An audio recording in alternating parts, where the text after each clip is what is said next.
রাধে রাধে বন্ধুরা সবাইকে। তো এটা তো শ্রাবণ মাস, সবাই জানো। তো এখন হচ্ছে আমরা প্রত্যেক সোমবারে করি, তো মাথায় আমরা শিবের মাথায় আমরা সবাই জল ঢালি, তাই না? তো সবাই একটু সাজগোজ করেই ভিডিও করছে। তো আজকে আমার কি মনে হলো, তো আমার ভাস্তি আমাকে সাজিয়ে দিয়েছে। তোমাদের কেমন লাগছে অবশ্যই কমেন্টে জানাবে। আর আজকে আমি এটার রূপে সেরেছি, তোমাদের কেমন লাগছে অবশ্যই কমেন্টে কিন্তু জানাবে। আর একটা ভিডিও করতে বহুত কষ্ট আছে, তোমরা অবশ্যই একটু দেখো ভিডিওগুলা, দেখে লাইক কমেন্ট করে দিও, শেয়ার করে দিও, সাবস্ক্রাইব করে দিও। আর হচ্ছে কি বলবো বলো, ভিডিও করতে প্রচুর কষ্ট, শুধু মুখের কথা না।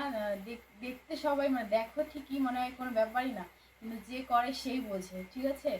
তো যাই হোক, তোমরা কিন্তু অবশ্যই পাশে থেকো আমার। তো সবাইকে রাধে রাধে এটাই বলবো। আর সবাই প্রত্যেক সোমবার করে জল ঢালো মাথায় শিবের। তো আমাকে কেমন লাগছে অবশ্যই কমেন্টে কিন্তু জানাবে। তো শরীর ভালো নেই, তবুও আমি ভিডিও বানালাম, তোমাদেরকে একটু দেখাবো ভিডিওগুলো, তোমরা কমেন্ট করবে। তো যাই হোক, সবাইকে রাধে রাধে, সবাই ভালো থেকো, সুস্থ থেকো। আর ভিডিওটা দেখার জন্য অনেক ধন্যবাদ তোমাদের।